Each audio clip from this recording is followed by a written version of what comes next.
federal government is taking a new approach, it says, to distributing foreign aid. Today, it announced Canada's first Feminist international assistance policy. $150 million over 5 years will be committed to organizations that promote women's rights in developing countries. By 2022, at least 80% of Canada's foreign aid will go towards the advancement of gender equality and the empowerment of women and girls. So how did the government come up with these priorities? And why is at least one organization disappointed with the amount of money being spent? Joining me now is the Minister of International Development, Marie-Claude Bibeau. Nice to see you, Minister. So a feminist foreign aid plan, how is that different than, for instance, what the previous government did? Stephen Harper was very focused on maternal and child health. Is it the same kind of thing, or how is it different? It's very much different. Okay.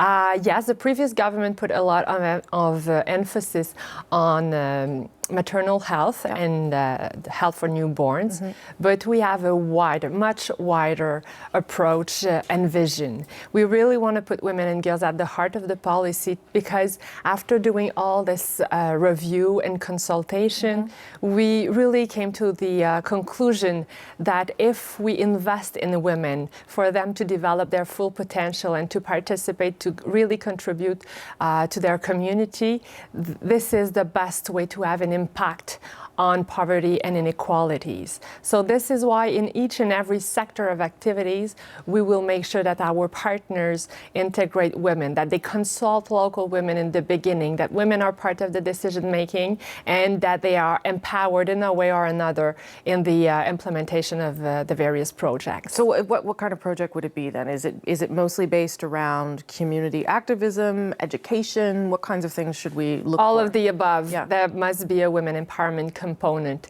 So we have 6 areas of work. The first one is really focused on gender equality and women's rights.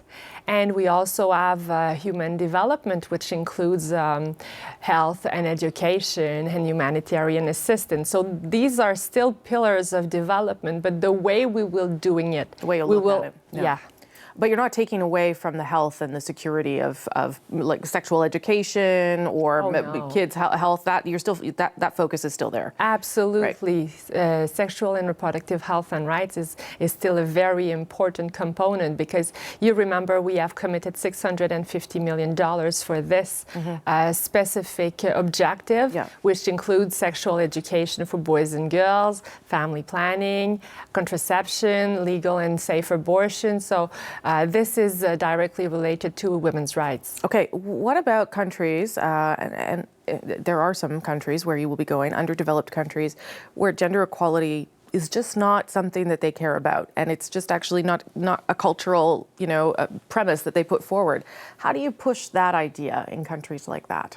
We will be working more with local women organizations, and actually this morning I announced an initiative of $150 million to work directly with local women's organizations. So things that are already there. Yes, right. With the grassroots. Sure. And so we will support them because they know their needs, their priorities, the way to address these issues with their community. And we will also be working in terms of good governance to support local government to implement better policies and to manage their education system, health system,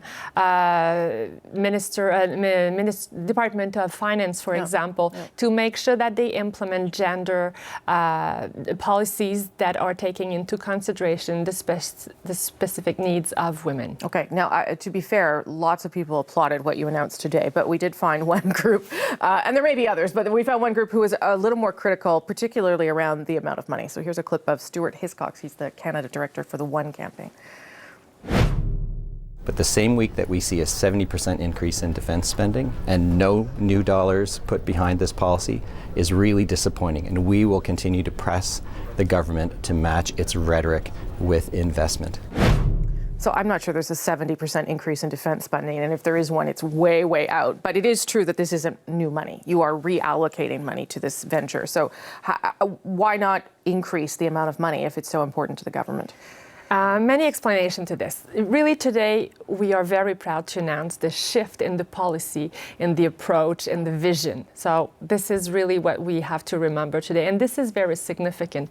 We're not the first country to have a feminist approach, but we're definitely the most ambitious one.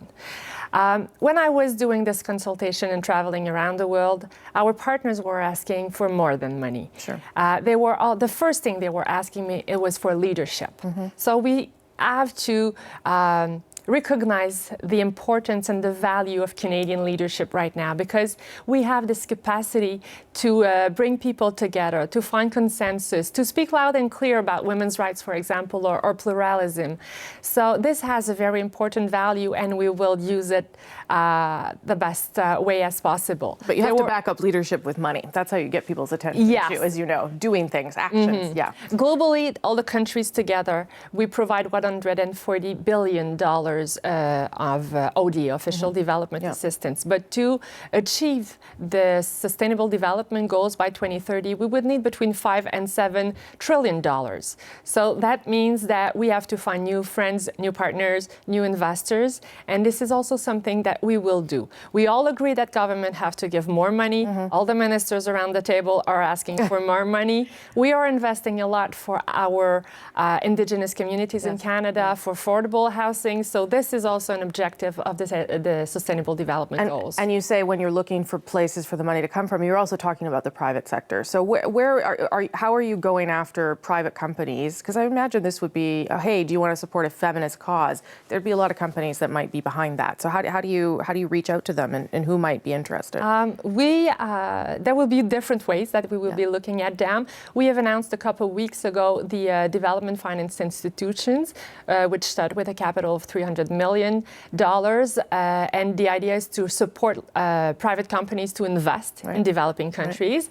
But we will also be looking at different, could be insurance companies or les fonds de retraite or retirement funds, pension funds, for example. Pension funds. So really, we will be working. This is my main objective for the coming year: to get into it, to work with my colleague, among others, our ambassador at the UN, Marc-André Blanchard, is already very involved in this subject. So this is my new priority. I had the head of the deputy head of the UNHCR here yesterday, and she said that one of their biggest partners is IKEA, because they help them come up with sort of more than temporary structures for refugees. So could it be something like that, like a private company who's got lots of money and wants to do something good? That's the kind of thing you're going to go after? Yes, we want to be innovative. We have the chance to work with Bill and Melinda Gates on different issues, polio, AIDS, and so we will try to find new ways to use our Canadian money to leverage and find new partners. Okay, Minister, good to see you. Appreciate making the time. Thank you.